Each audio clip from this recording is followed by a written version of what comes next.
Generally, personal computers are of two types: desktop computer and laptop. Let's see how does this computer looks like. This computer consists of some important parts. For example, this is the CPU. This is a monitor. This is a keyboard. And this is a mouse. The CPU is the brain of the computer. The CPU edits and saves different images, videos, and documents which we save on the computer.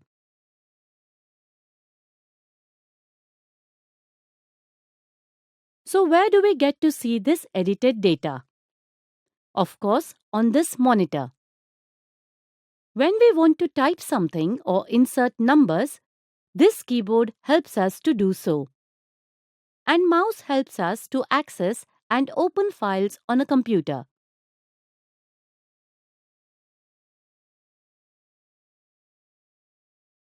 A mouse consists of 3 buttons: left click, right click, and a scroll button which is in the middle.